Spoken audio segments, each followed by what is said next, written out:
Merda, meninas? Merda. Vamos lá.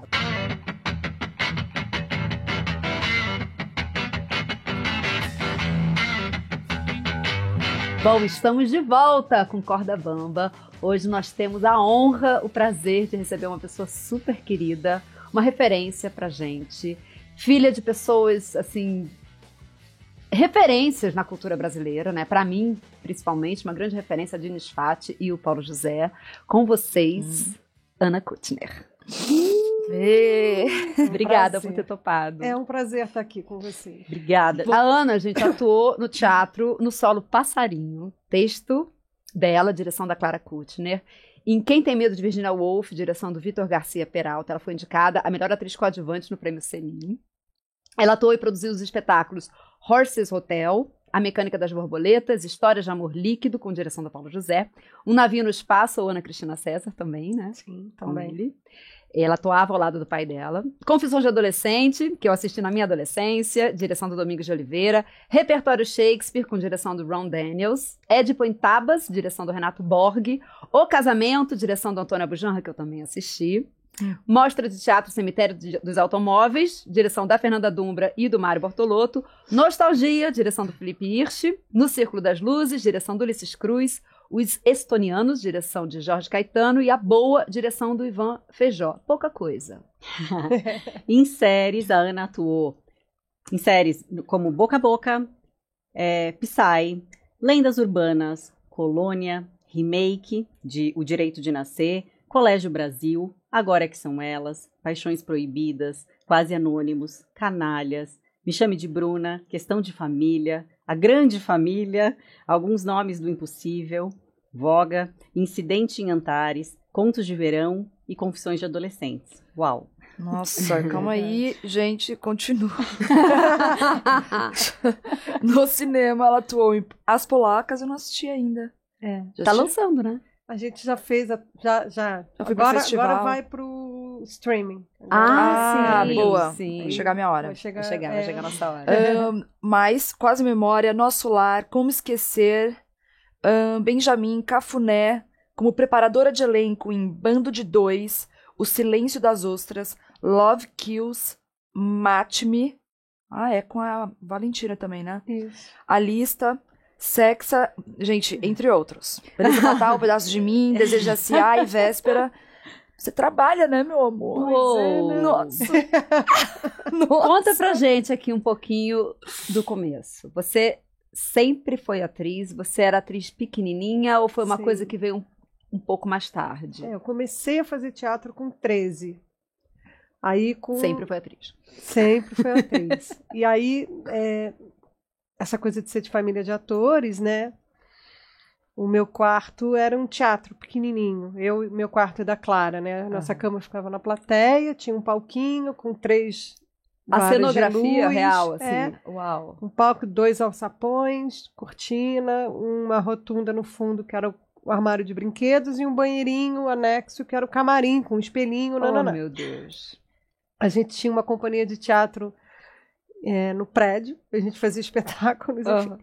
E aí, no café da manhã, meu pai ensinava a gente a fechar o borderô, como que é, quanto para produção, quanto para pagar o elenco. Gente, amigos atores, olha aí uma ótima dica. É isso aí, faça seu café da manhã fechando o borderô com a sua família. E aí, com 15 anos, dei aquela rebelada de adolescência, e aí depois, com 18 anos, eu voltei profissionalmente, já com DRT, já com tudo ali, já trabalhando. Já nasceu com DRT, gente, com 18 anos ela já tinha DRT. Mas você fez tablado? Eu fiz tablado muito tempo, eu fiz a última montagem do Damião, né, o Romeu e Julieta comemorando 40 anos do tablado, era um elenco maravilhoso, todos começando, né. Sim. A Cissa me contou que ela fazia um número de plateia com você. A Cissa fazia... Celton era Mercúcio, Danton era Romeu, eu era Julieta, Uau. O Ângelo Paz Leme era Benvolio, Michel Bercovitch era Teobaldo, Dedé Matos era meu pai. Gente, que turma, hein? Que turma, metade atores e metade diretores. Só que todo mundo 18 anos, todo mundo começando, todo mundo ali arriscando aqueles primeiros momentos. E aí, sempre, né? Atriz sempre, assim, esse carro-chefe. Mas A gente é muito inquieto, né? Acho que todos vocês também, assim, né? São pessoas que se produzem, são pessoas que estão o tempo inteiro com esse bicho, né, dentro da gente, esse lugar que não aquieta, né? E seus pais tinham esse lugar de se produzirem também, ou eles eram muito. Só telefone tocando o tempo inteiro? Quem dera, não. Não, claro, é um lugar privilegiado, eles foram atores de muito reconhecimento, muito sucesso. Criaram a TV Globo não existia, né? Sim. Quer dizer, todos vieram do teatro e da TV Tupi, né? Sim. Foi a origem da Globo. Nossa, sua mãe, pra mim, uma das maiores atrizes de todos os tempos. Preciso falar isso, porque... E seu pai também. Né? Não dá pra não falar. De fora. Mas ele sempre com uma relação muito, muito pé no chão com a profissão. Sim. Nunca houve esse lugar dessa glamorização, dessa histeria maluca, de achar que as coisas, você fica bem bonita, sentada ali, tudo vai vir até você, isso nunca existiu. Uhum. Eu acho que essa geração tinha um pouco isso, como a Fernandona também, né? Também, os atores raiz ali, né? Muito apaixonados pela profissão, pelo ofício mesmo. E tem um momento também que eu acho que é um pouco o que acontece com todos nós também, que você começa a querer também falar sobre coisas que te provocam. Exatamente. E aí você tem que fazer, e aí você tem que levantar um projeto, aí você tem que se produzir, aí você tem que chamar as pessoas que você tem vontade de trabalhar, que você confia. Claro. Né? Que você Senão a gente não muda as narrativas. Sim, porque também é para que a gente está fazendo as coisas, né? Também não é, tem uma relação com o que a gente quer fazer que é como que isso serve para fora, né? Isso serve para o mundo de alguma maneira, né? Porque senão é autofelação também, num lugar muito doido da profissão, né? Você não faz para se satisfazer, né? Você faz porque existe alguma necessidade de interlocução com o mundo que a gente traduz dessa maneira, né? Através do nosso fazer artístico. Sim. E aí, tudo bem o lugar que você está, né? Quer dizer, eu tenho muita dificuldade com essa questão das etiquetas, dos estigmas. É uma coisa que me angustia demais, de maneira geral, na vida. Eu acho que a gente é muito plural. Então, eu me reconheço quando eu estou preparando, quando eu estou dirigindo, quando eu estou atuando, quando eu estou iluminando, ou quando eu estou produzindo, sabe? Eu acho que é um deslocamento do ponto de vista que você se coloca em relação àquela obra, né? Sim. Tem espetáculo que não quero estar em cena, mas eu quero estar iluminando.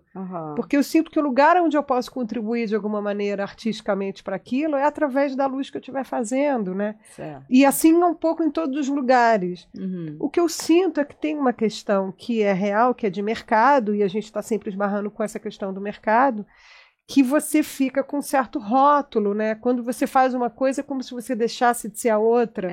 E aí você passa um tempo dizendo, não, gente, é também, né? Exato. Eu também posso estar nesse lugar. Isso inclusive, melhora a relação. Eu acho que todo ator deveria fazer outras coisas também. Né? Porque acho que torna o artista mais completo, né? E eu acho que dá um senso de realidade também, de que você não está realmente sozinho, não é romântico, sabe? A arte se faz num coletivo. Não, é real, assim, é você entrar no set, você entender quem são aquelas pessoas que estão com você, qual é a função, a poltroninha da sala de elenco que você sentou, né? O platô decidiu que aquela sala era a melhor sala, porque ali vai ter a tomada que vai dar para ligar o café, ali vai ter... tá numa distância do set que é o suficiente para não vazar muito barulho, mas também não é longe tanto para o ator se deslocar. Quer dizer, existe uma engrenagem que o ator precisa realmente entender, né? Entender essa lógica, né? Então... E em que momento, Ana, você começou... Né, você começou como atriz, mas em que momento você começou a dirigir ou a fazer preparação, a conhecer esses novos caminhos? Pois não as coisas vão um pouco acontecendo também, né? Não é um dia que você acorda e fala, acho que agora... Quero ser preparadora. Agora vou fazer... As coisas vão acontecendo chamam, um pouco, né? Um pouco pelas afinidades, né? Você tem... por exemplo, a primeira vez que eu preparei foi em 2014, foi o filme O Mate-me, da Anitta Rocha da Silveira e tal. Foi o primeiro filme da Dora, da Valentina, as meninas tinham 18 anos também. E quem me chamou foi a Vana Catani, que é uma super produtora de cinema, né? Muito amiga, era muito amiga do meu pai, tinha uma relação pessoal com ela, né? E talvez alguma coisa a Vânia deve ter visto ali em mim, né? De falar assim, não. Quando chegou esse filme para ela falou, acho que é a Ana que tem que preparar.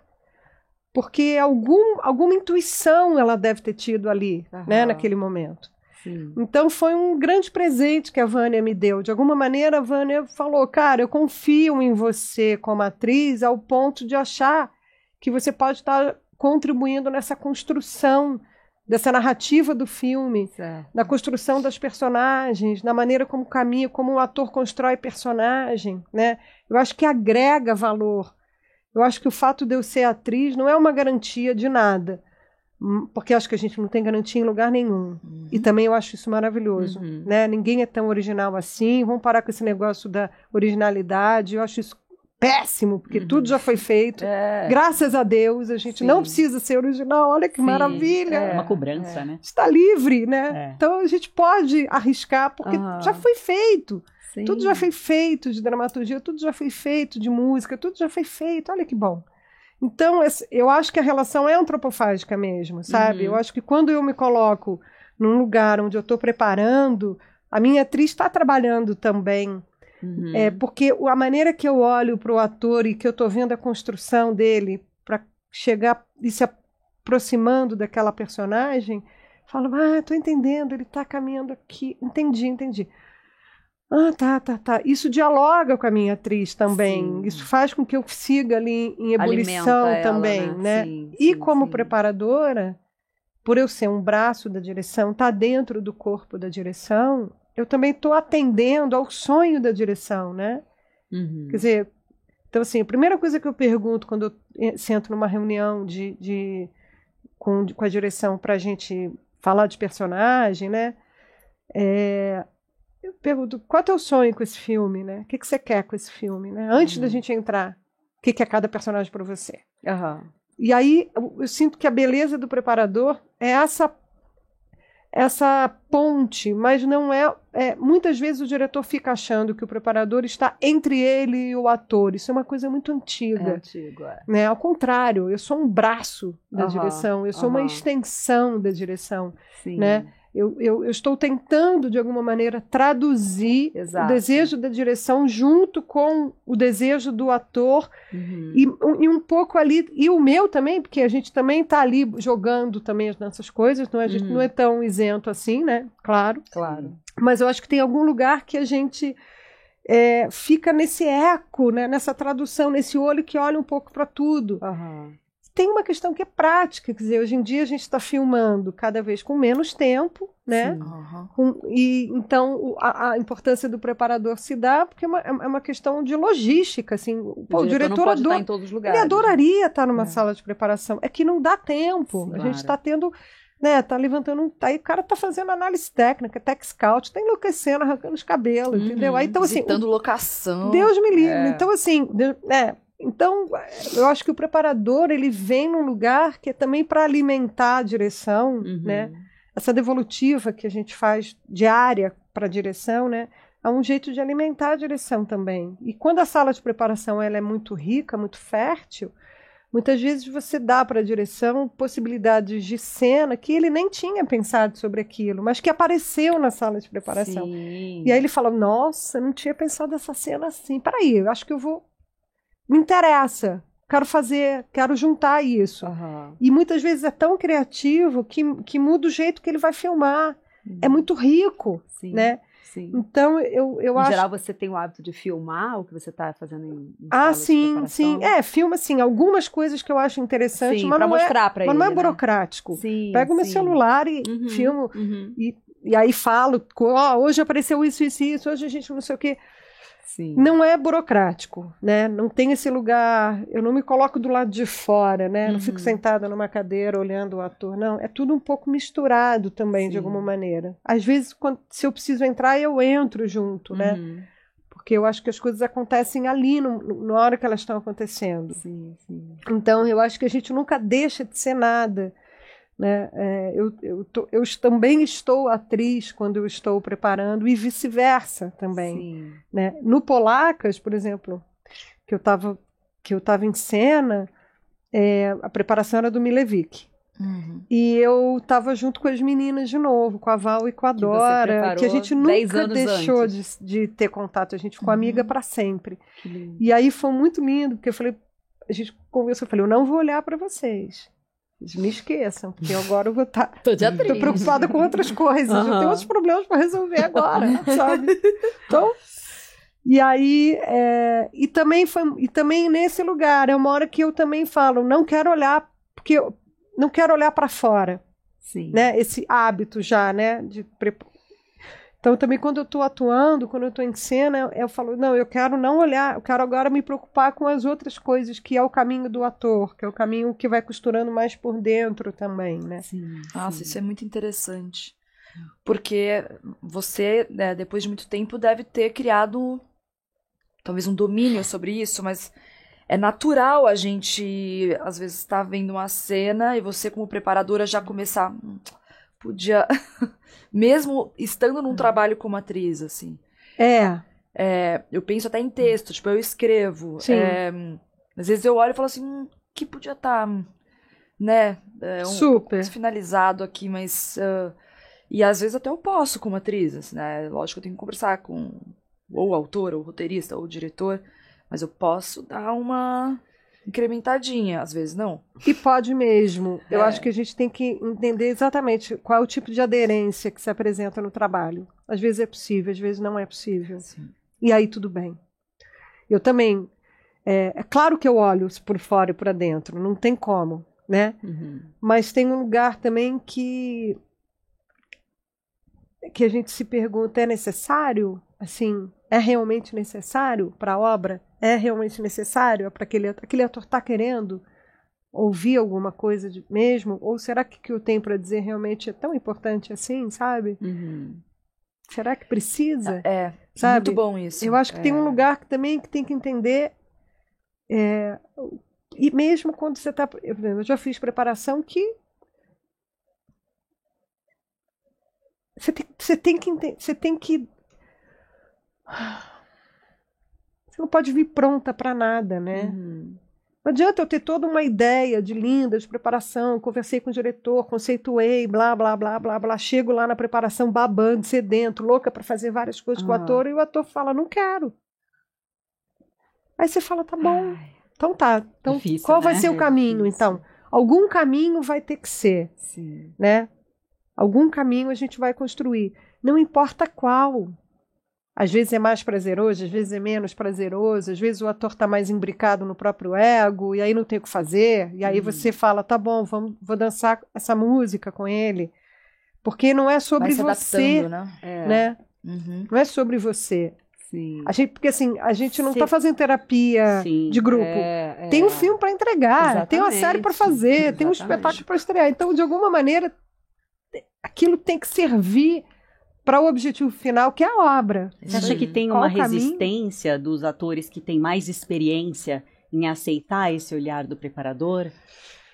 Não é uma regra, não sinto que seja uma regra. Eu já vivi várias experiências assim diversas. Eu acho que já tive atores mais experientes que, ao contrário, até sempre tenho frio na barriga, sempre.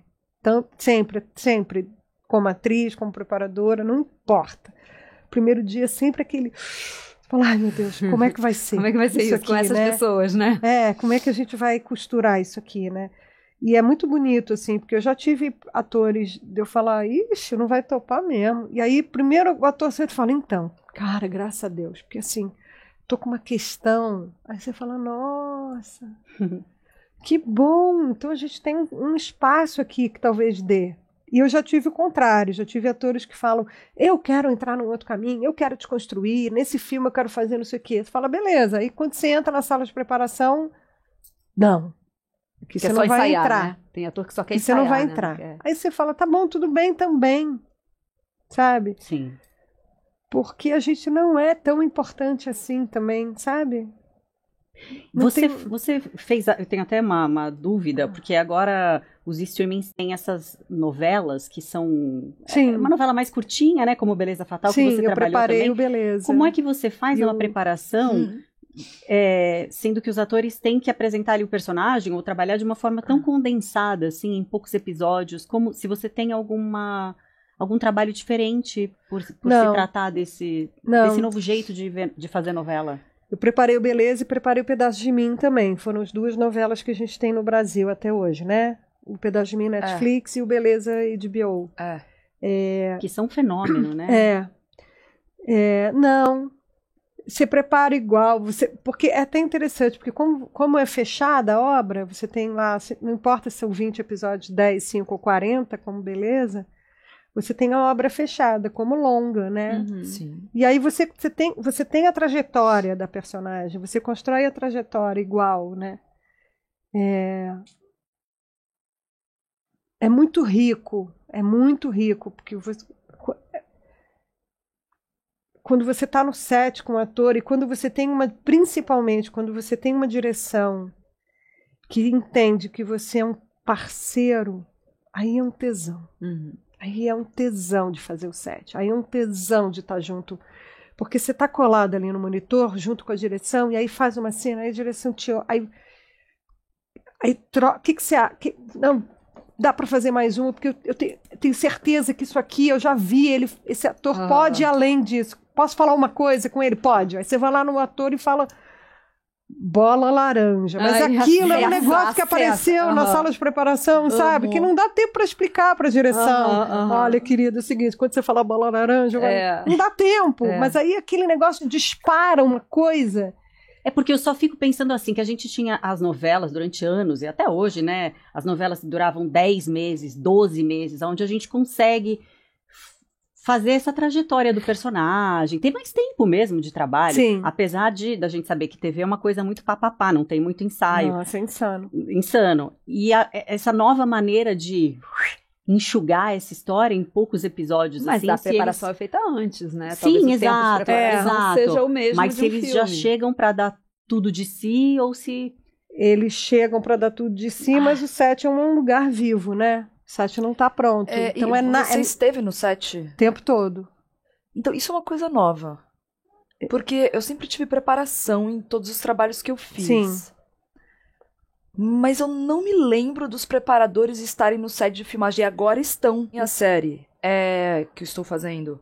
Eu tô vendo que a preparadora e o preparador, temos 2 lá, estão todos os dias com a gente. Também é um elenco bem grande também.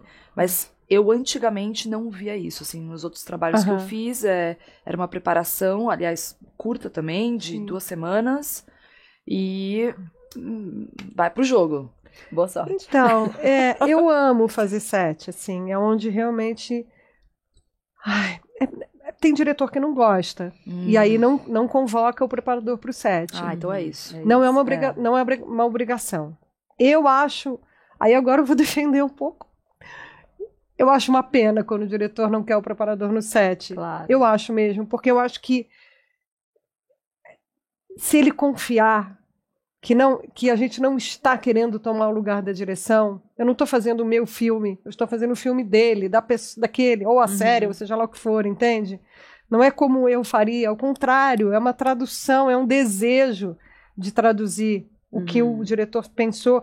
E tem essa intimidade mesmo, gente. O diretor está muito preocupado com milhões de outras coisas. Ter alguém no set que está olhando única e exclusivamente para os atores, claro, e que já tem uma costura de relação ali. Puta, às vezes, gente, é isso, é um detalhe.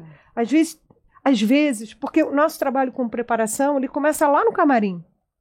Enquanto o diretor está decupando lá no set, com a equipe, você está no camarim junto com o terceiro AD, que são os nossos anjos da guarda, que seguram as nossas ondas todas. Eu agradeço todo dia por eles. Mesmo. Sou dependente deles, sou mesmo. Porque é os caras que estão correndo dentro com a gente, ali na maquiagem, no figurino, no camarim, e estão com o rádio já está gritando ali, não sei o quê, mas é o cara que me conta tudo, assim, fala assim... Então, defendendo o tempo, né, do ator. Defendendo o tempo e cuidando, assim, chegou deprimido, brigou em casa, atrasou no transporte porque perdeu a hora, está estressado. Tudo isso tem que chegar em mim.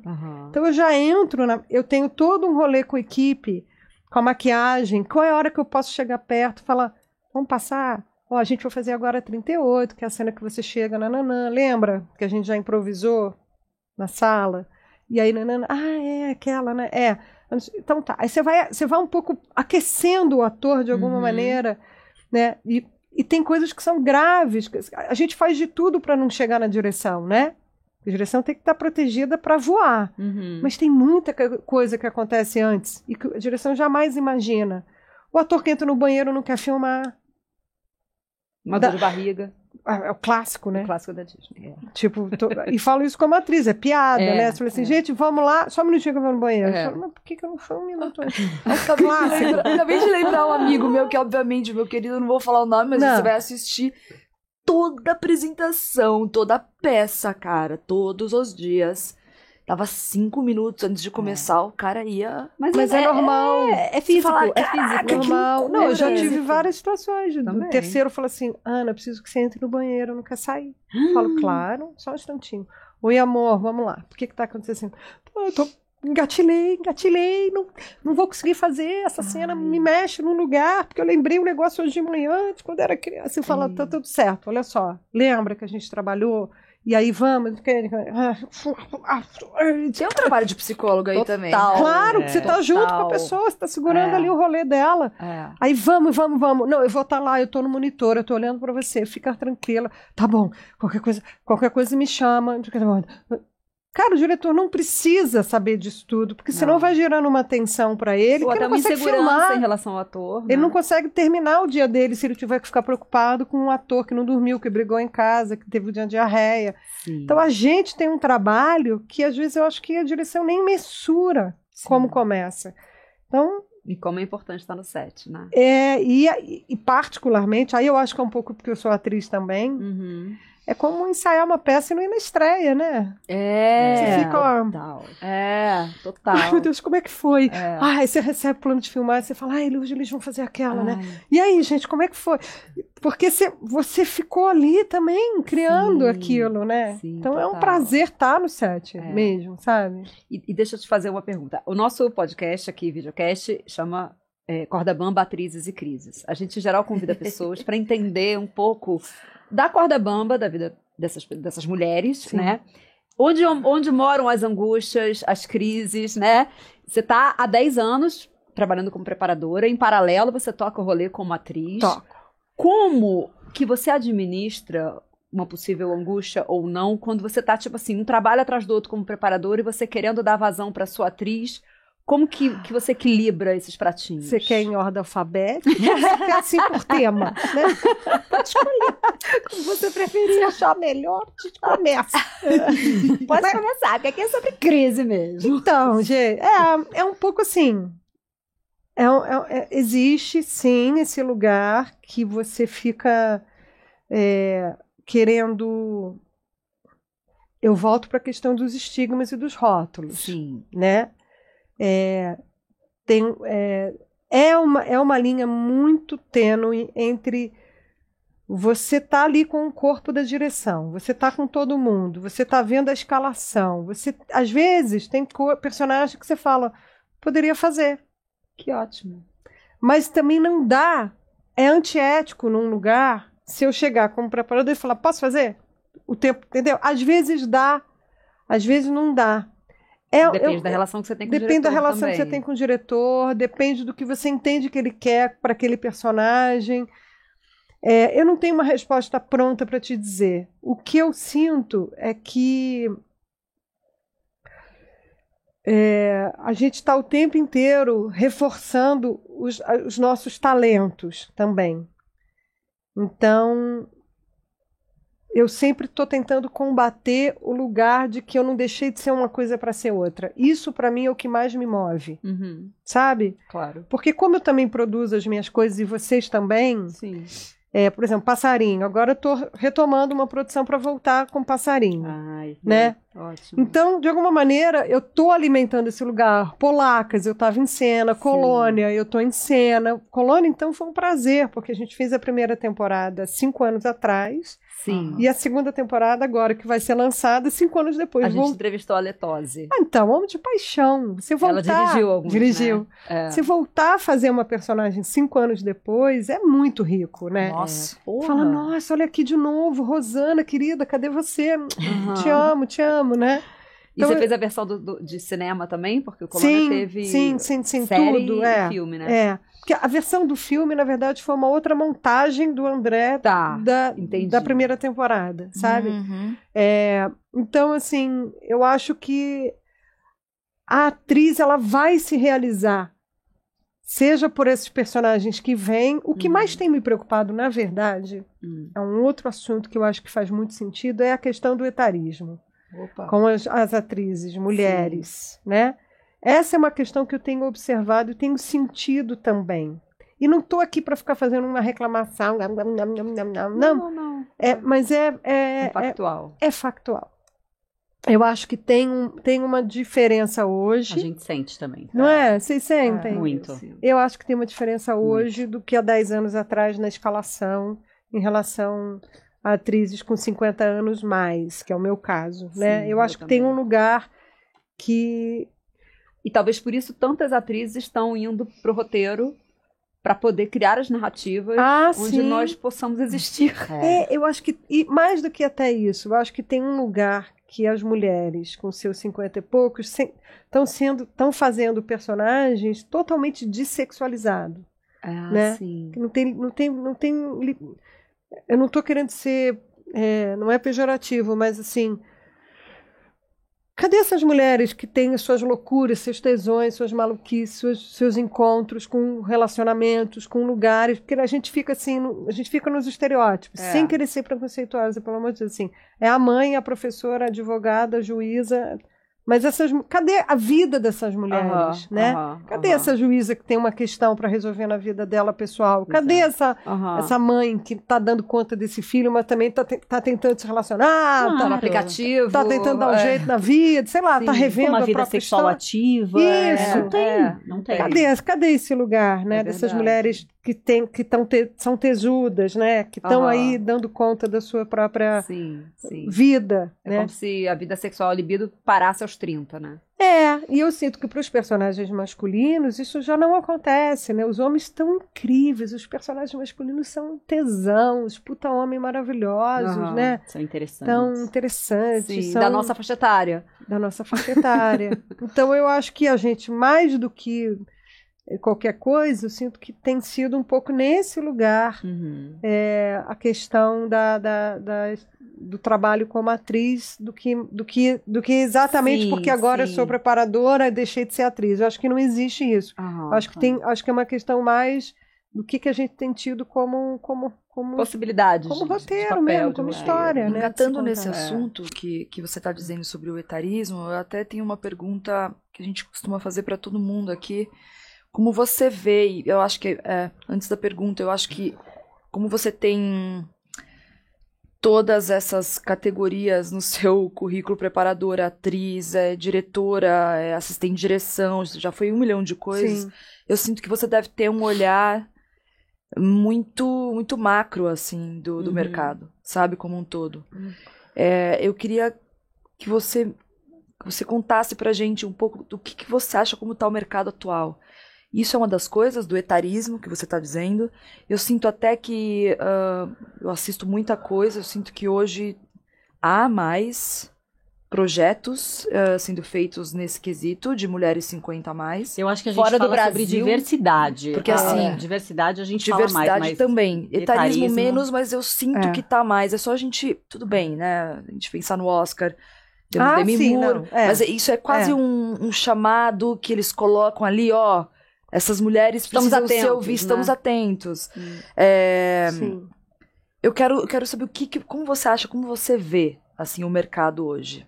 Brasileiro, Brasil, tá? Brasileiro, audiovisual brasileiro. Caramba, E não precisa ser nada muito específico, assim, o que você sente, tanto trabalhando como preparadora, como atriz, os projetos que você vê sendo feitos. Eu sinto que tá muito a questão da velocidade e velocidade / dinheiro, né? Que tudo é produto, né? A gente está falando de produção de mercado, a gente está falando de business, né? Sim. Indústria. Eu acho que isso está impondo um lugar que às vezes é muito cruel, porque a gente está falando de Brasil, né? A gente está que eu sinto que a gente está tendo que produzir cada vez mais num tempo mais reduzido. O Brasil tem uma excelência de profissional absoluta. A gente tem tecnologia, como qualquer lugar do mundo, para isso.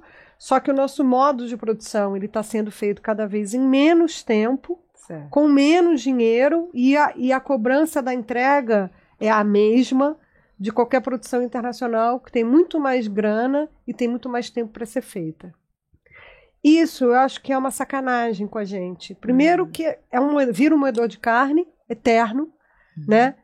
Porque como a gente está trabalhando com streaming, falando agora de streaming, né? A gente tem um lugar que a gente tem que devolver a essas plataformas internacionais a mesma excelência de produto. Exato, porque o nível de comparação está ali. Claro, é a que vai estar lá competindo, né? Com a novela do outro país, com a série do outro país, não sei o quê. Com um orçamento muito menor. Sim, com um orçamento muito menor. A exigência é igual. Então, eu acho que o mercado está muito violento nesse lugar. Sim. A gente não está tendo tempo de construir mesmo, até uma narrativa, e acho que a gente está sendo obrigado a matar muito no peito também as coisas, né? O ator tem cada vez menos tempo de se preparar, menos grana recebendo, e aí também entra na sua vida pessoal, que continua matando um leão por dia, mas tendo que viver como se estivesse tendo 2 anos para preparar um personagem. Isso não existe no Brasil. Não. Imagina. E isso existe no mercado internacional. Claro. Uma atriz fica contratada 2 anos se preparando para aquela personagem. E recebendo. E recebendo. Né? E a gente não. Então, isso eu acho uma tortura. A gente está em processo, ao mesmo tempo Sabe? gravando locução, fazendo Eu vi uma dublagem. entrevista daquele tipo Timothée Chalamet, eu não sei se é assim que a gente se pronuncia, mas sabe ele quem fez é. o Bob Timothée Dylan. Chalamet. Exatamente. Não 5 sabia. anos para ensaiar para fazer o Bob Dylan. Olha que sonho. Pois é. 5 anos ele ensaiou para fazer. Isso muda tudo, né? Caramba, isso eu não sabia. Sério? Mas é um projeto pessoal dele. Ele estava se preparando também porque ele queria muito fazer. Aprender a tocar, as músicas, a aprender cantar. a tocar. Isso Não, a imagina quantidade de complexidade. sonho, né? Os ensaios da adolescência, Isso vocês nem- viram? A quantidade de ensaios. Pois Sim. é. Tipo, Que série, hein? Você assistiu? Aff, Maria. que pariu. Desculpa, agora a gente vai falar um pouquinho de Pelo série, amor né? de Que série. Gente, Pelo amor de Me Deus, chamem pra gente. fazer uma série dessa, me chamem. Nossa não, Senhora. e matando, sonho. matando por sexo, morrendo por sexo, você viu? Não. Tá todo Quê? mundo falando. Ah, eu vou ver então Pra hoje. gente, é pra Vou gente. ver hoje. Dicas, Dá pra ver dicas. assim, porque Tá. é meia hora cada episódio. Vou ver Nível hoje. urso. Tá. Onde que tá? Tá na Disney. Tá, Disney vou Plus, ver gente. hoje. Hã? Star Plus. Como é que chama? Matando por sexo. Matando bom. por sexo. Vou ver Desculpa, hoje. morrendo Alright. por sexo. Morrendo por Morrendo sexo. por sexo.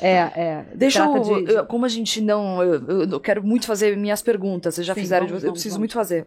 Vocês já fizeram, Lu. Vocês já fizeram essas perguntas? Agora tá na hora de eu começar a fazer. As perguntas de vocês. Tá bem louca ela, não dorme, fica louca. Cara, que assim, antes... Não, vamos juntar então duas. Assim, sobre a preparação de elenco. Quando você pega o projeto, você já tem algum tipo de um método que você costuma fazer, de exercícios frequentes que você costuma colocar, ou depende do projeto que você entra? Porque eu imagino você em Beleza Fatal, preparando talvez um filme, mas vamos colocar dessa forma cult, vamos dizer. São duas coisas completamente diferentes. É uma quantidade de personagens completamente diferente. Olha a quantidade de gente em Beleza Fatal. É muita gente, certo? Sim. Então, como é que você faz isso? Como que é esse... Depende muito da direção, do meu ponto de partida. Primeira coisa, eu preciso ouvir o diretor. Sempre. O que ele quer? Qual é a trajetória dele como diretor? Como ele filma? Eu procuro assistir o maior número de coisas que, se eu já não tiver visto desse diretor, entender a cinematografia dele, como que ele entende o filmar dele, assim. E aí depois eu vou olhar o elenco, entender também quem são esses atores, para saber um pouco como lidar com cada um a princípio. Eu tenho um jeito, sim, claro, tem um jeito de entrada, que é um jeito que é como se fosse uma pavimentação, que é um trilho que eu mais ou menos já sei como é muito mais de uma segurança para mim do que talvez para o próprio ator. Mas isso às vezes não funciona. Então, claro que eu tenho uma proposta, eu vou muito, por exemplo, o que eu faço não é nenhuma novidade. Eu e todos os preparadores, em geral, fazem assim, não estou inventando a roda. Eu me aproximo do roteiro mais próximo do momento de filmar. Todo o meu início de preparação é muito mais em cima de improvisos daqueles assuntos, do que realmente falar assim, vamos fazer a cena 74, onde vocês dois discutem sobre o carro que foi roubado. Não, eu vou improvisando os assuntos de todas as cenas, o universo de todos os personagens. Porque me interessa muito mais construir o que veio por trás daquilo para que aquele personagem fizesse aquelas determinadas escolhas, que é o que está no roteiro. Você cria memórias. Mas não é no sentido da memória emotiva clássica. Sim. Também, mas é um pouco assim, o que não está sendo dito, que está no roteiro implicitamente, que já está ali implicitamente na construção mesmo do roteiro. Não só na gênese da personagem, mas também já está de alguma maneira apontado. O ator está dizendo uma coisa e está fazendo outra. Por que ele não está querendo mostrar quando ele diz aquilo? Esse subtexto. Né? E quais são as costuras que se dá entre eles? Então, eu vou para lugares que é muito próximo à fisicalidade. Sim. Mas nem sempre dá. E aí você vai se adaptando. Claro. Porque não tem que resultar para mim. Tem que resultar para o ator. Porque não é sobre. Entende? Eu não posso aparecer na hora que der a ação, entende? Não importa. A frase que eu mais falo pro ator, e falo para mim quando eu tô em cena também, tá fazendo sentido para você? Eu acho que se fizesse assim, qual o bordão? Meu bordão com o preparador, acho que seria esse. Tá fazendo sentido para você? Não, então não. Não tá fazendo sentido, então esquece. Então a gente vai ter que descobrir qual é o teu caminho para fazer sentido para você. Agora, tem coisas que eu também tenho que atender a direção.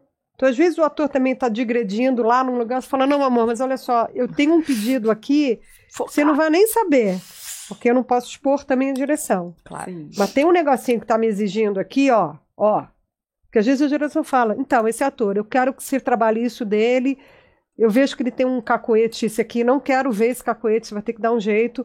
Eu acho, entende? Tem muitas exigências também, que eu também preciso responder à direção, eu preciso devolver a direção. Também eu estou ali respondendo a uma certa exigência, ou da direção, ou do canal, enfim. Mas tem que funcionar. Então, Ana, não em Beleza Fatal você trabalhou todos os atores? Todos. E por um bom tempo, eu tinha visto que a Camila Pitanga, ela tem uma preparadora. Tem um post agradecendo, né? Tem. Um monte de gente. Ela tem várias pessoas, que assim, eu preparei a novela, a novela inteira. Então, eu estava junto com Maria de Médici, que é uma deusa, e que é de uma gentileza, generosidade, maluquice, loucura, impressionante como isso se traduz criatividade, no trabalho, né? confiança. A Maria, tipo assim, você segura junto com ela e vai, porque ela é uma loucura, assim. Eu falo para ela, Maria, onde você correr, eu corro com você. Ela é um sonho. Porque tem uma coisa que também é o conceito, é a linguagem, né? Por exemplo, o Beleza, a gente tinha um desafio, primeira reunião com a Maria, falei, o que você quer, Maria? Ela falou, olha só, não é nem naturalista e nem farsesco, é entre uma coisa e outra. Que maravilhosa, porque eu vejo exatamente isso. Eu falei, jura, Maria? Ela falou, então, é nesse lugar. Se vira. Eu falei, caraca, então tá, então a gente tem que... Porque assim, a Lola era uma personagem que ela já tinha muitos elementos para se chegar próxima dela. Mas tinham personagens que eram mais naturalistas, de como que a gente bota todo mundo numa certa equidade de energia. Porque senão fica uma histeria, fica uma loucura. Senão até seria ruim para a própria Camila. Não adiantaria ela estar naquele mood todo se ela também não tem como quem está correndo junto. Claro. E vice-versa. Senão fica uma loucura. Cada um está fazendo uma narrativa. Fica como não você crível. Encontra essa narrativa, né? É também do trabalho da preparação. É uma linguagem que vem da direção, do desejo da direção. Trazer uma harmonia do elenco inteiro. Sim, que é a linguagem. Linguagem. Né? Isso tem que ter a obra tem que ter uma linguagem. Claro. Né? E quando você sente que o ator tem o seu preparador, e eu acho que você também faz preparação individual. Faço tipo, e tudo ótimo. Tudo ótimo. Claro, pelo amor de Deus. Porque isso é uma dúvida que os atores têm, sabe? Às vezes o ator pega um papel um pouco maior e ele fala assim, eu tô com medo de chamar um preparador que não dialogue com a linguagem que vai ser da preparação. Então, aí é um pouco de cada um. Tá. Eu não tenho problema nenhum, porque eu acho que, inclusive, por exemplo, a Camila, ela tinha uma personagem que era uma curva. Claro que ela tinha que ter gente correndo com ela individualmente para bater texto. Esse trabalho, mesmo que eu quisesse, não dava tempo. Eu tinha 20 personagens para preparar. Sim. Né? Tinha uma sala de preparação ininterrupta. Então, quando a Camila não estava comigo, eu estava com o outro, estava com o outro, estava com o outro. Então, ela estava em casa trabalhando com alguém, óbvio. E eu sempre estou disponível para conversar. Se o preparador individual quiser me ligar, quiser tomar um café, quiser encontrar, quiser falar... Que ótimo isso. Nossa, para mim é um alívio lindo, também. Olha, lindo. Porque a gente está correndo junto, entendeu? A gente está fazendo... ajuda também. Até porque as pessoas são livres, né, gente? Pelo amor do pai, né? Cada um faz as suas escolhas. Amiga, né? Uma última coisa. Eu só quero saber quanto tempo você teve para fazer a preparação, tá bom. por exemplo. Beleza, eu preparei 1 mês e pouquinho, uma coisa assim. Mas você continuou no set? No set o tempo todo. O tempo todo, Bom, o tempo foi todo, então... o tempo todo, o tempo todo. O tempo todo. Claro que assim... Aí, perdi a pergunta. Eu corria mais, gente, por exemplo, eu corria mais, eu estava, como a gente tinha 2 frentes a princípio, né? Então, tiveram dias que foram engraçados, que eu corria de uma frente para outra, né? Tipo, de manhã eu estava na frente 1, aí a hora do almoço eu deslocava para a frente 2, para não sei o quê. Mas, em geral, eu ficava mais nesse núcleo da família Argento, que era mais hardcore, sabe? Cara, eu assisti. Você assistiu? Maravilhoso, gente. Cara, eu assisti tudo. Posso falar? Rafael Monte é um gênio, né? Gente, Para. Sim, é bom pra caramba. Demais de bom. Se alguém fala mal, eu juro por Deus, eu falo assim, então vai fazer. Escreve você. Exatamente. Escreve você, faz você. Eu achei genial. Quando você fala da linguagem, eu falei pra muitas pessoas, cara, é uma mistura É genial. de uma interpretação das 7, mas veja bem, uma dramaturgia, a novela das 9. Isso, uma E aí, com uma piração junto ali, gente. Então, assim, é uma mistura boa. É uma mistura boa. Não, eu quando que veio pra ficar, né? Tomara, né? Eu quando tava decupando, né? Porque assim, né? Antes de começar a preparar, tem todo um outro trabalho, né? Você fica decupando o roteiro, conversando com a direção. Você tem pelo menos aí 2 semanas ininterruptas só de imaginar o que é ficar pesquisa e de decupando um loucura. roteiro como esse. Eu já ia começar a ficar assim. Eu parava sozinho fazendo. Não é possível. Não é possível que ela vai fazer isso. Não, gente, parou tudo. Agora chega. Maria, ela vai fazer isso. Vai fazer. Não é possível que ela vai botar um chip na barriga da outra. Não, para. Exatamente. Eu achei muito ousado. Que maravilha. Eu gostei isso, de gente. ser. Escrever assassina no rosto da outra. O que é aquilo? Esse momento eu parei. Eu fechei o roteiro. Eu falei, não vai dar pra mim. Quando eu vi aquilo, eu tava com o meu companheiro do meu lado, eu bati palma. Eu bati palma porque eu falei, cara, você tem que ser ousado pra fazer um negócio desse. Você tem que ser meio... Entendeu? Mas você entende que é junto? Quer dizer, aí vem o Rafael, que é esse gênio. Aí ele banca essa dramaturgia. Mas tem que ter uma Maria que fala, eu vou bancar junto com você. A gente vai fazer isso aqui. Você tem que uma ter... Camila arrasando ali. Tem que ter uma linguagem que é tão poderosa que sustente esse tipo de... Porque você acredita em tudo, né? Sim. Você fala, ela fez isso, é verdade, ela fez. Você acredita? Qualquer coisa que aconteça ali, você acredita. Né? E todo aquele elenco, né? Sim. Também todos, né? Queiroz, todo mundo, né? Todo mundo, muito bem. O Cerrado também. Não, peraí. Vamos falar assim. Gente, perdoe todos. Beijo no Asfalto, que foi aquela Júlia, homenagem a Nelson, última cena. Sim, foi total. Que eles se beijam, aquilo a gente falou, isso aqui é Nelson, isso aqui é Beijo no Asfalto, eles vão se beijar, tem que fazer cena referente ao Nelson, claro. Nossa, nem tinha pensado nisso, sim, total. Claro. E nesse sentido, você sente que Beleza Fatal tá abrindo caminhos no audiovisual para outras novelas no formato de streaming fora da Globo? Tomara, né? Porque é mais muito. emprego para todo mundo, né? Também. Pensando em mercado, claro. Né? Olha, os streamings, a gente conversou sobre isso. Desses últimos anos, começaram a diminuir o investimento em dramaturgia e ficção e começaram a querer colocar em reality. Isso estava acontecendo. Isso aconteceu com a Amazon, isso aconteceu com a HBO. Eu acho, assim, eu tenho uma impressão que a Beleza Fatal chegou pra falar assim, amigos, olha o que a gente tá fazendo aqui. Não, olha o que a gente é capaz de fazer. Reality show, tipo... O casal está no meio do mato tomara, e, bicho, vamos lá. Tomara. Porra, foi o máximo. Olha o sucesso que fez, gente. E eu preciso só falar um nome maravilhoso. Júlia Stockler. Deus. Ela é maravilhosa. Olha... Amo de paixão. Olha, você termine de assistir essa novela. Vou fazer isso. Porque esta mulher... Eu fiz uma participação em Beleza Fatal e só aparece a minha nuca. E aí eu fiquei um pouquinho assim, tipo... Ficou ressentida. Tiraram a minha cena, né?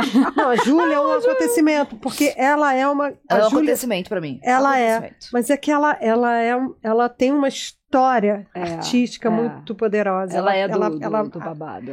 Bom, percebe-se.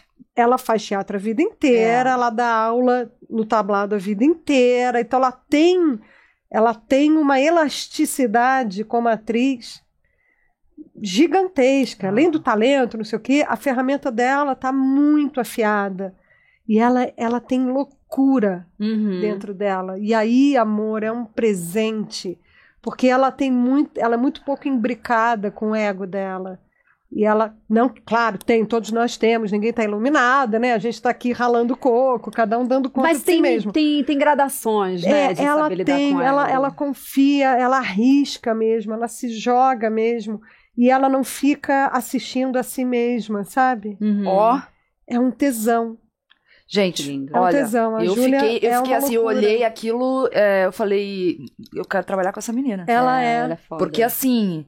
Me deu vontade de pular e começar a contracenar lá, entendeu? De falar, deixa eu ver isso aí junto, quero entrar nessa parada aí. E ela tinha um desafio, né? Porque a gente estava tratando de um tema muito delicado, que é dismorfia corporal, que é um assunto que precisa ser tratado. Total. E que é muito recorrente, e que é uma linha muito tênue, e que demora-se muito para se diagnosticar, porque é uma doença emocional muito silenciosa, como a depressão também, né? E porque a pessoa não se vê como ela é. Ela se olha no espelho e ela vê uma outra coisa de si mesma. Então isso acarreta, em geral, anorexia, bulimia e muitos outros transtornos que muitas vezes são irreversíveis, né? E hoje em dia com o Instagram... Com o Instagram, as jovens meninas, né? E com todas as coisas. E aí a gente ainda tem uma questão, né? Aí vai entrar na questão da gordofobia, aí a gente entra em milhões de assuntos, entende? O dela também tem violência doméstica, uma submissão ao marido, que é uma insegurança que vem, enfim. Então a Júlia foi muito genial e ela teve que, até por conta da linguagem da novela, ela é uma inteligência emocional. Ela falou, bom, já que eu não estou, meu personagem não é um personagem tão próximo desse lugar mais farsesco como Lola e etc., eu tenho que... Ela construiu a patologia no mesmo diapasão de ritmo da Lola, entende? Exatamente. E aí você vai embora junto com ela. Você vai embora. A história dela fica interessantíssima. Claro! Não é, sabe aquelas histórias de novelas que às vezes tá naquele núcleo, você fala, tá bom, legal, tchau. Sabe? O dela, eu esperava pra contar mais a história dela. Claro. Pra ver o que ela ia fazer. O que ela ia sentir agora. O que ela ia fazer com o Marcelo Serrado. Agora, ao mesmo tempo, você tem um Rafael Monte que vai construindo desse jeito e no final assim, bota ela pra se vingar dele, torturando igual, falando, rindo e falando que você vai ficar igual a mim. Tipo, cara, o que é aquela cena?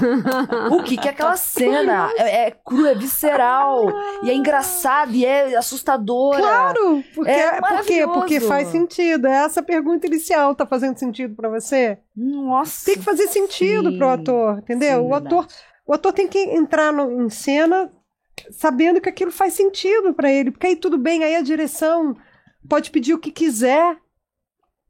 Cara, eu imagino a cena assim, tudo certo, porque o personagem faz sentido pra ele. Ele não tem Olha, dúvida. a Júlia foi extremamente bem escalada. Quem que fez Beleza Fatal? Foi a Van? A Van Veiga? Acho que foi, né? Maravilhosa. Extremamente bem escalada. A Van já todo veio mundo já veio aqui. A Van já veio aqui. Já. Deixa eu fazer uma outra pergunta rapidinho. Eu resolvi vai, falar eu tenho agora, fiquei um perguntas. tempão sem falar, me perdoem. Vai. Você tem preparadora, não? Quando você tá atuando, você tem a sua preparadora? Gente, quem é a preparadora da preparadora? Não. Exato, entendeu? Quem é o meu psicanalista nunca do meu... tive, mas eu sempre tenho, assim, tenho os preparadores do projeto. E aí eu deito e rolo tudo que eu posso. Eu aproveito até o último minuto. O último minuto, eu aproveito, me jogo, fico toda fragmentada, assim, arrisco tudo que eu posso e tento aproveitar o máximo que eu posso. Eu não entendo ator que não gosta de preparador. Eu também não como, entendo. gente. É um eu não ganho entendo. absoluto. Porque a gente, é a hora de errar tudo, né? De testar, né? Testar, de arriscar, Mas às vezes né? tem ator que acha que pode afetar talvez a segurança dele. Tem várias coisas, eu acho, assim. Tem A o seu gente próprio passou por uns preparador. processos também, né, de preparações um pouco mais delicadas, né? Assim, Sim, então, tem de tudo. Tem esses Mas aí tem de médicas, tudo né? em qualquer lugar, né? Total. Qualquer A gente lugar. tem abusos e violências Em e todos os etc. lugares. dentro de set, toda a questão de intimidade. Graças a Deus veio mesmo para Sim. proteger, e muitas vezes também não é para proteger só o ator. Tem uma coisa que eu aprendi fazendo a intimidade junto com pessoas que são gabaritadas para isso, que é uma coisa que foi muito importante para mim como atriz também, que o dia que isso veio, que existem códigos de convivência, né, da cena de intimidade, né, códigos dentro do set. Então você fez todo aquele protocolo, set reduzido, lá, tá. Um exemplo. Quando você dá o corta, roupão. O roupão não é só pro ator. Porque tudo bem, ele já tá ali sem roupa nenhuma, tapa-sexo, já tá 40 minutos. Então, às vezes, para ele já não faz diferença. Ele já se sente íntimo da equipe, fala, gente, tudo bem, me deixa aqui, tá tudo bem. Mas não é sobre ele. Às vezes, a pessoa que tá no boom, por exemplo, você não sabe qual a formação daquela pessoa, qual é a sua crença religiosa, qual é a sua... Enfim, Sim. às vezes, para aquela pessoa, está extremamente desconfortável. Fica vendo o ator equipe, sem né? roupa o dia inteiro. Você não sabe sobre o outro. A Maria Silvia falou Maria disso. Silvia falou sobre Você isso. só sabe sobre importante. você. Então, às vezes você está protegendo. Então, assim, e isso é um código social dentro do set. Porque o personagem está sem roupa, Mas o ator não. Então, aquilo é um conforto para a pessoa do boom. E ele não vai dizer que está desconfortável, Sim. porque ele não pode perder aquele emprego. Total. Ele não pode ser mandado embora. Então, ele é uma violência, às vezes, e a gente não sabe. E nem vai saber. Então, quando você faz esse tipo de cuidado também para o set, você cuida da equipe, você protege a equipe. E não né? só o cara do boom, mas, por exemplo, vai mudar o eixo. Vai vir um monte de gente da elétrica, vai vir um monte de gente que, né, não se sabe menos ainda, né? Sim, E aí, não, nesse fora sentido, isso, mas você também tem que proteger todo mundo, sim, né? E é um código de convivência Sim. que é importante a gente estabelecer também, sabe? Então o ator também pode contribuir com isso, quando ele pede o próprio roupão, ele pode ajudar com isso também, claro, né? lógico. Enfim. Maravilhoso. Vai, Posso, amiguinha. na minha Vai, última? amiguinha, vai, Queria saber um pouquinho sobre Passarinho. Esse texto tão especial, tão autoral que você fez e atuou, e é um monólogo, e foi de direção da Clara. Foi. Se você pensa em voltar, você já disse que sim, no meio do nosso papo aqui, queria saber para quando, se a gente pode esperar. E se você tem projetos com a Bel também, enfim, são três artistas maravilhosas, três irmãs, três artistas maravilhosas, e se vocês pensam em algum projeto para o futuro? Assim, a gente vai retomar Passarinho, porque o Passarinho eu interrompi ele por conta da pandemia, obviamente, eu estava fazendo no Eva Herz, e aí tirei, né, naquele momento que a gente achou que só iam durar 2 semanas, duraram 2 anos. Agora a gente está... Virou livro também, Virou, eu publiquei pela Cobogó, e agora a gente está num movimento de retomada. A princípio eu estou querendo fazer nos festivais, que a gente agora está no momento de iniciar os festivais, Deus quiser vai dar tudo certo. Depois quero trazer de volta para São Paulo. É um solo. Passarinho, para mim, tem a ver um pouco com essa investigação de tudo que a gente está falando aqui, né? É um lugar... porque eu cada vez mais tenho esse desejo, em qualquer lugar que a gente... E também não estou falando nada tão extraordinário, também não é nenhuma novidade, mas... da gente desconstruir os lugares pré-estabelecidos um pouco, sabe? Esse lugar também do teatro, que também às vezes eu acho tão já dado, assim, o público senta ali, aí você fica aqui, aí a gente fica aqui nesse negocinho. Tem algum lugar que eu não sei, que a gente pode abrir um pouco mais, tentar de alguma maneira aumentar essa porosidade dessa interlocução da cena, sabe? E não é geográfico. Porque às vezes você fala, eu estou inovando muito, vou botar o público no palco. E isso também não acontece, não é sobre isso. Mas é um lugar mesmo da gente estar cada vez mais nesse aqui agora, aqui agora, aqui agora. Então, Passarinho, para mim, é esse exercício dessa investigação que é quase um flerte. É um espetáculo de teatro, sim, mas é um flerte um pouco com a linguagem da performance, em algum lugar onde eu gostaria que cada vez estivesse mais aberto a possibilidade dessa interlocução inédita, com muita pretensão, eu digo isso, claro.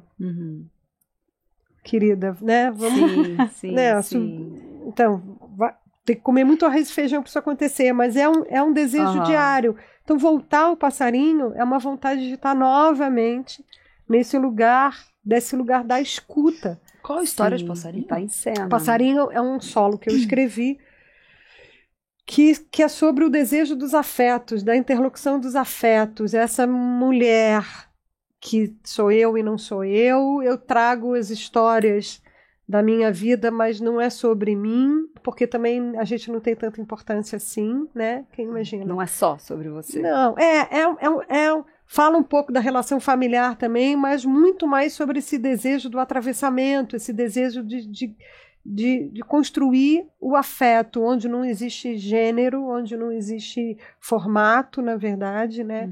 E aí eu falo também porque, né, eu sou uma mulher cis, bissexual, e isso abre também, de alguma maneira, esse lugar desse afeto poder estar numa certa aparente pluralidade, de alguma maneira, né? Mas também é um lugar... eu tenho muito... eu vou voltar, ficando meio redundante. A gente não tem nada para dizer sobre as coisas como se elas fossem um assunto fechado. Assim. O Passarinho fala sobre o amor. Não, meu bem, não vai falar sobre o amor. Quem é você para falar sobre o amor, entende? Não. Só me dá uma preguiça mortal, eu já quero ir embora. Quando eu vejo... Essas certezas absolutas, né? Eu vou te dizer o amor. Não, você não vai me dizer sobre o amor, ninguém dá conta disso. O Passarinho fala sobre amor. Eu posso falar no máximo das minhas experiências de amor, as minhas experiências de morte, não porque as minhas experiências sejam extraordinárias, mas é porque é a única coisa que eu posso dar conta. Nossa, eu tenho certeza que eu vou amar. Por favor, só volta.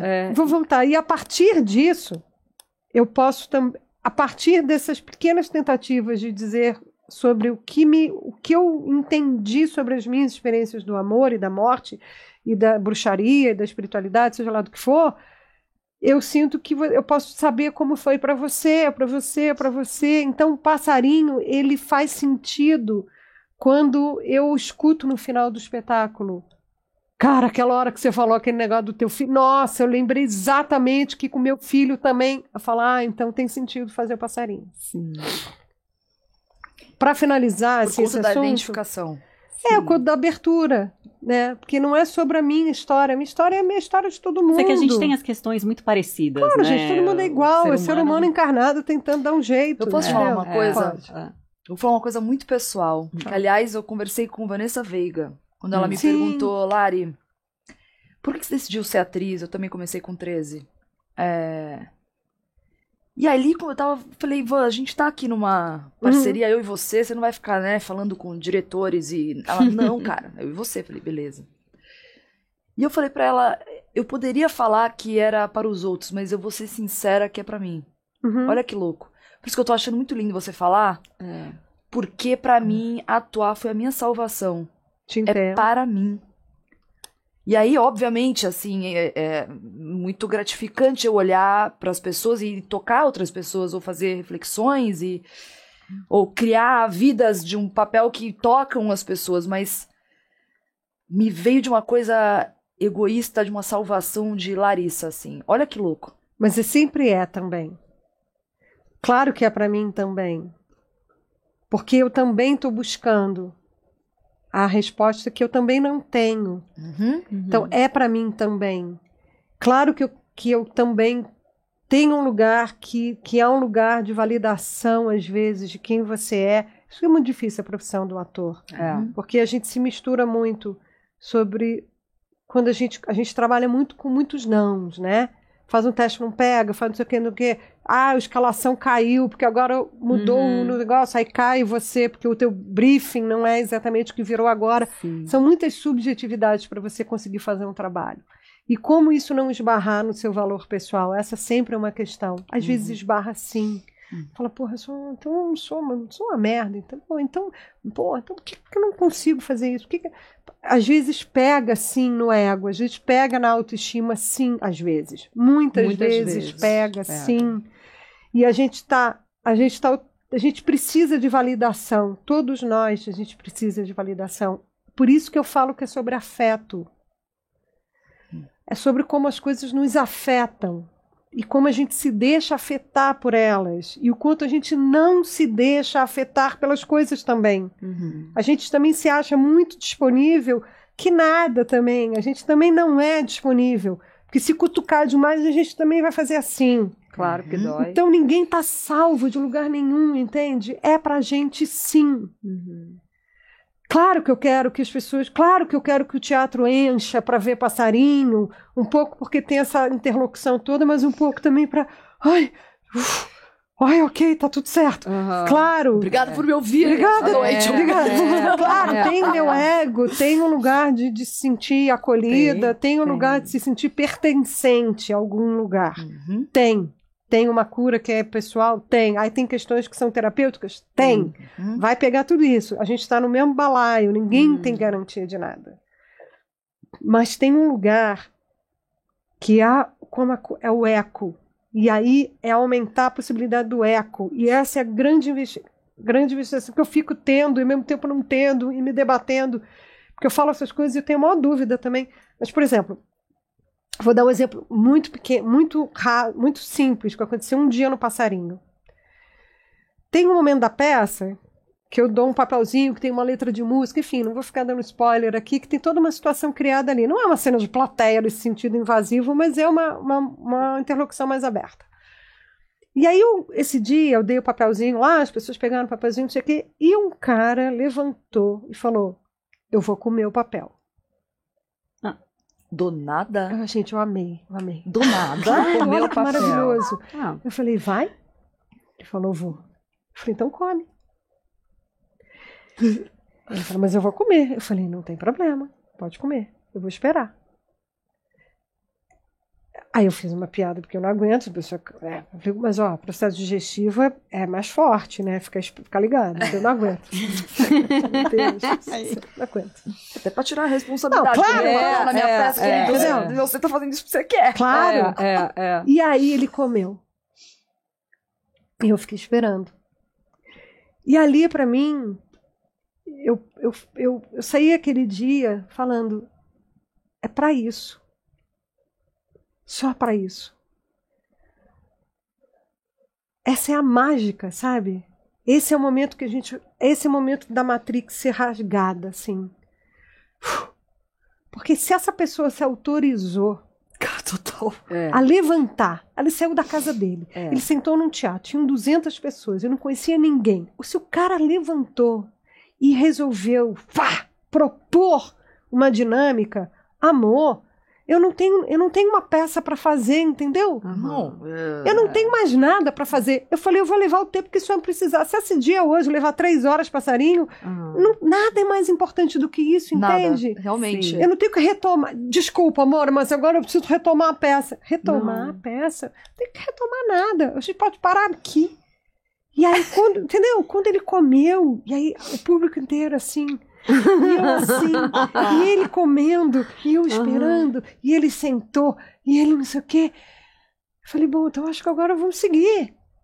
Cara, é pra isso, só pra isso. Eu adorei entendeu? que você falou agora sobre o rasgo da Matrix, porque eu sinto que a nossa profissão traz muito isso, essas imprevisibilidades, essas subjetividades, essas subversões, assim. Ela permite, né? E é muito delicioso quando a gente encontra isso, assim, né?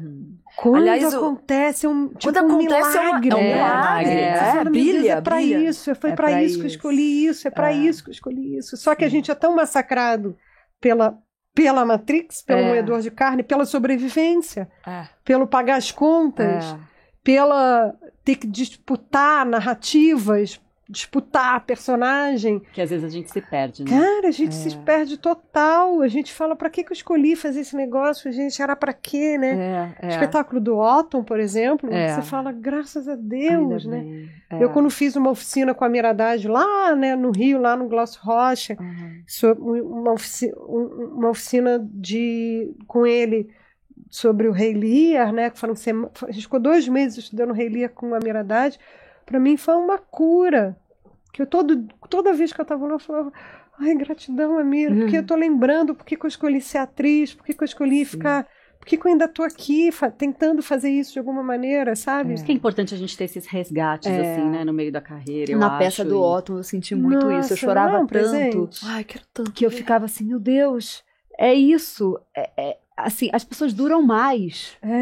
Tem um lado que o teatro, ele segura as pessoas ali, sabe? Você via a fisicalidade dele batalhando para estar ali, com sabe? 91 anos. 91 anos e dançando e pulando e... Eu fiquei muito perplexa, eu fiquei muito assim, foi uma injeção de vida. Pra mim também, sabe? Presente, vida. Né? Produtor da peça do Otton Bastos, se tiver o ingresso... eu e a Larissa, a gente tá tentando. E eu sou muito amiga do Zé Carlos Machado, né? E aí eu liguei pra ele, Zé, eu acabei de ver o Otton, cara, eu tô arrasada, que tô muito feliz. Você assistiu? Ele assisti. Mas amanhã tem às 3h e eu já eu tô implorando e eu vou ver de novo. Eu preciso ver de novo. Porra, o Zé Carlos. Caraca! É foda. Aliás, você foi ver o Zé já? Claro. Eu não vi ainda. 2 Papas. Maravilhoso. Eu tenho uma última pergunta, que é uma pergunta retórica, porque eu já tenho a resposta, você já me deu. Que é, enfim, eu era muito fã, como ela disse também já, da sua mãe. Foi a primeira biografia que eu ganhei de atriz, foi a da sua mãe. Eu amo biografias, principalmente autobiografias de atrizes, eu coleciono. Ela se foi muito cedo, você tinha 17 anos, isso. né? E seu pai se foi em 2021, um ícone para todos nós que vimos tanto cinema. Eu vi ele no teatro, tive a oportunidade de ver. Eu ia te perguntar um pouco sobre esse legado, né? Essa responsabilidade de 2 seres tão iluminados, né? Mas eu tô te ouvindo falar e a resposta tá aí, passarinho, nas suas preparações.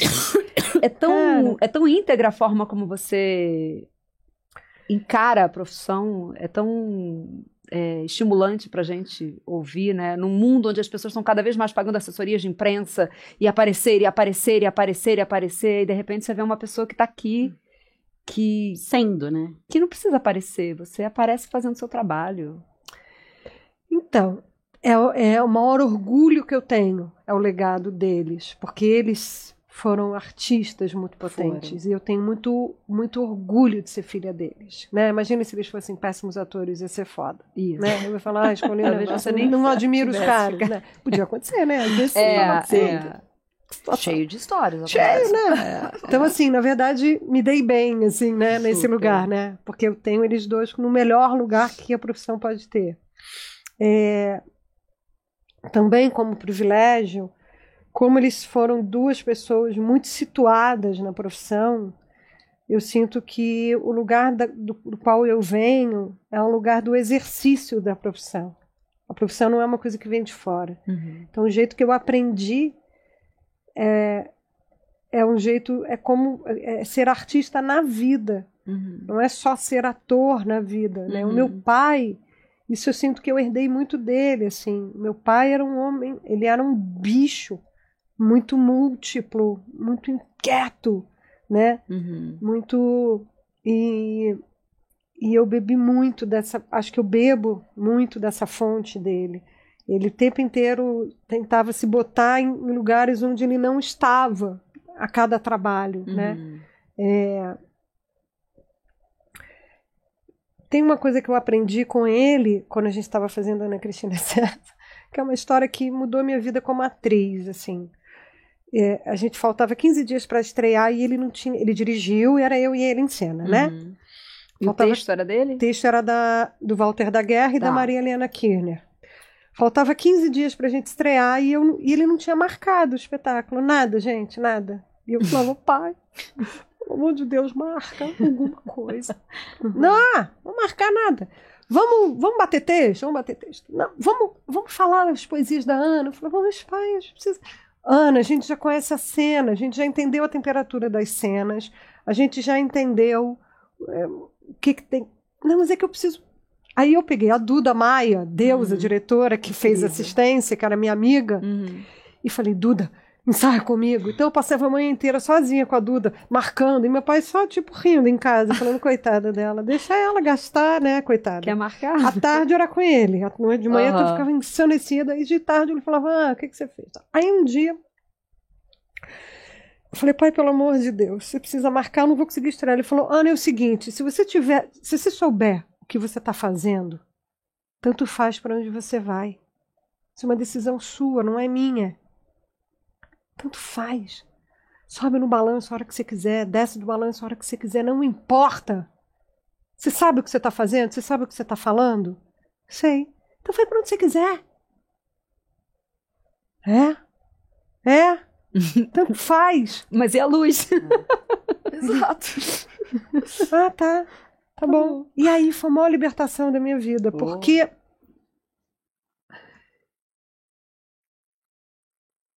ele me deu a autoria.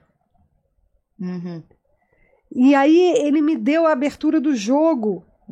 Isso me obrigou a aumentar a minha escuta. Porque como eu podia ir para onde eu quisesse, eu precisava aumentar a minha escuta na cena. Precisava aumentar a minha escuta para ele. Eu precisava aumentar a minha escuta para mim mesma, no caso só tinha eu e ele, mas eu precisava até a luz. Claro que eu conhecia a luz. A gente sabia, por exemplo, essa cena trata disso, essa cena é uma cena de briga, essa cena é uma cena que a gente vai usar o balanço, essa cena... Claro que tinham desenhos, mas não tinha marca. Faz se quiser, vai para onde você quiser. E aí, eu falei, caramba, então tá, né? Mas aí você também vai para onde você quiser? Claro, eu vou para onde eu quiser, eu faço o que eu quiser. Um dia a gente estava em cena e ele tinha lá o microfoninho dele do lado ali no proscênio, com a mesinha dele, com os livros dela, e começou a dar um problema no microfone no meio da peça. A gente discutindo. Era uma cena de discussão. Ele levantou, desceu do palco, foi andando para a plateia, discutindo comigo. Entrou na cabine e falou, gente, estou com um negócio aqui que está me atrapalhando. Voltou, e eu discutindo com ele em cena, pensando, gente, onde é que ele está indo? O que ele vai fazer? Ele entrou na cabine e continuou na cena. E ele continuou na cena. E ele voltou e sentou na cadeira e a gente continuou. Então, tá tudo bem. Você pode fazer Você entende? Você pode. Se você souber o que você está fazendo, você pode fazer o que você quiser.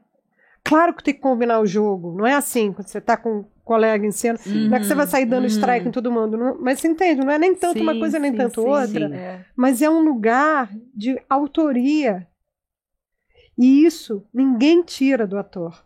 Por isso que... E isso, para mim, é um norte como preparadora. Tanto faz... Entende? Eu não vou fazer a cena na preparação. A gente vai trabalhar o tema, porque o diretor é que vai chegar no set e falar, então, eu quero isso, eu quero isso, quero isso, quero isso. Se o ator souber o que ele está fazendo, saber quem é o personagem dele, ele pode fazer do jeito que for. Ninguém tira dele. Essa coisa de tocou o celular, me atrapalhou, nada vai te atrapalhar. É seu, tudo é seu, o lugar é seu. Pode tocar celular, o homem levou, toca com meu papel. Tá tudo bem, entendeu? Nada vai tirar você de você. Se você souber o que você está fazendo. Se o personagem for seu, é teu, ninguém tira de você. Você estiver vivendo aqui agora, né? Claro, ninguém te derruba. O outro me derrubou. Derrubou nada. Claro, tem colega que tenta derrubar o outro. Tem colegas. Tem de tudo. Não são legais. Tem gente que derruba o outro, tem de tudo.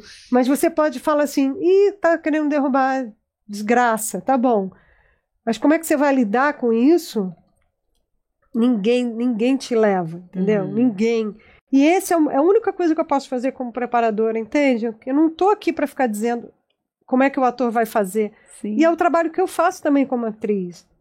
A única coisa que eu tenho para fazer é me aproximar daquela personagem. É que nem ectoplasma, né? Você vai botando no teu campo energético o universo daquela personagem. Então, vai agregando, é uma energia. Que nem pedir um namoro, né? Você vai pedindo um namoro aquele personagem. Aí até que chega um dia que você não tem mais a pessoa, né? Você tem só a personagem. Porque você precisa desaparecer. Sim. Então, essa é a nossa pretensão. Às vezes dá certo, às vezes não. Ana, a gente isso, não já tem tempo, passou acabou. muito do Precisamos tempo. Eu só quero falar uma coisinha. Ana, pelo amor de Deus. Tá escutando? Tá escutando ainda? Tá. Porque eu dei uma puxada. Tá.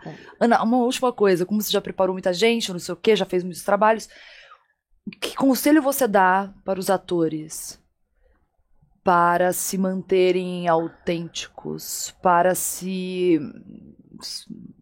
Putz, eu não gosto muito dessa palavra, mas para se sobressaírem, para conseguirem os testes, os trabalhos, para acessar a sua persona artística de uma forma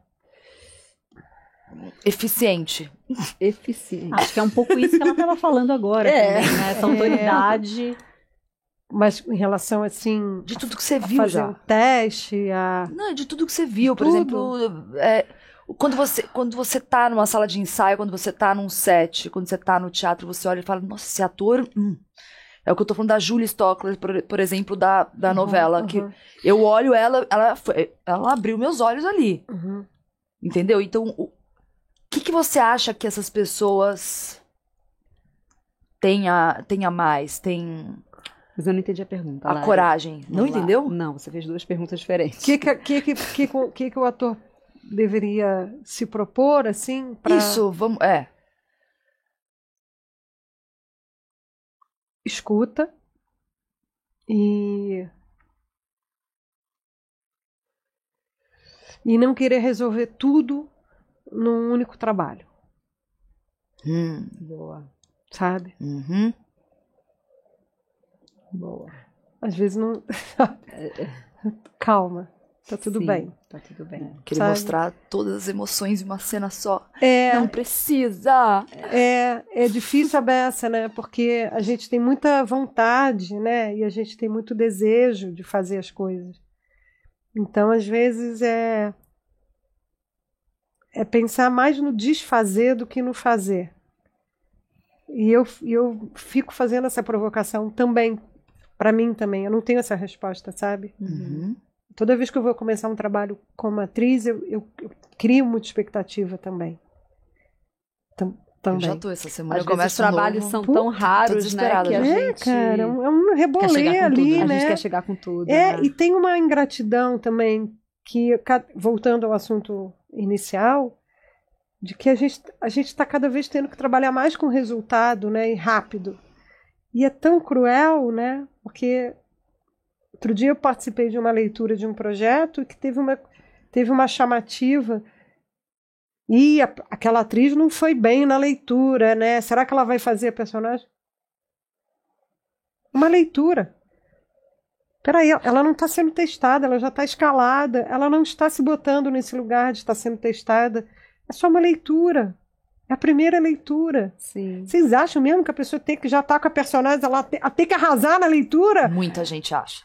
Cara, é muita sacanagem. Muita gente acha. Eu acho uma crueldade isso. Porque pesado, né? Você não conversou nem com o diretor, né? Você não sabe nem o que aquele diretor quer. Exatamente. Você vai fazer Aí o você quê? já chega com É uma tudo. coisa a ser construída em conjunto, né? Com equipe. Exatamente, né? Que nem a história do Garrincha, né? Tem que avisar os russos, né? Lá, um pouco isso, assim. Ah, tá, legal, você vai fazer tudo sozinha? Então, vai a hora. Então tá, me avisa aí a hora que eu vou poder fazer também com você, porque... Então eu sinto que tem esse lugar. E a outra coisa que é o óbvio no Lante, que é assistir muita coisa, ver muita coisa, e fazer e mudar de lugar. Todo ator devia fazer outras coisas em trabalho, sabe? Ou preparar, ou dirigir, ou sabe? Escrever. Escrever, deslocar. É muito Concordo enriquecedor. plenamente. Verdade. Bom, Muito absolutamente tudo. importante. Vamos entregar o estúdio, Vamos, gente. vamos. Obrigada, Maravilhoso. querida. Eu foi tinha várias maravilhoso. perguntas pra fazer pra vocês. Pra Podia fazer um dia gente. ao contrário, né? Vamos! Eu sentar aqui e perguntar Vamos, um monte vamos fazer de um dia ao coisa. Vamos fazer um dia ao contrário. Adorei essa proposta, um dia ao Gostei. contrário. Um dia ao Boa. contrário. Você está Claro, escalada. porque tem quero saber muitas coisas de vocês também. Que eu já sei algumas, mas queria ouvir também como é que são os processos de vocês. Exato, então isso é Artístico. bem interessante mesmo. Vamos pensar nisso. Vamos pensar Poxa, nisso. vamos. Mas agora o Pedro vai matar a gente. Obrigada. obrigada. Beijo, Muito obrigada, é um maravilhoso. prazer. Você é maravilhosa. Eu Obrigada. quero você na minha vida. Pra Sim. sempre, eu Pra quero sempre. vocês Quero também. você na minha preparação. A gente podia, né, começou aqui um cafezinho, né, tá Sim, escalando, eu tô sim. tomando Marcela vinho. tá roteirizando, a Larissa Sim. também. Vocês podem roteirizar. Eu faço Fazer. produção. Isso, tá feito, Vamos, gente. fechou. A É gente isso. chama a Kitty. Tá feito Vamos lá. esse projeto. Beijo, gente. Beijo, gente. Até a próxima. Até a Obrigada, próxima. obrigada.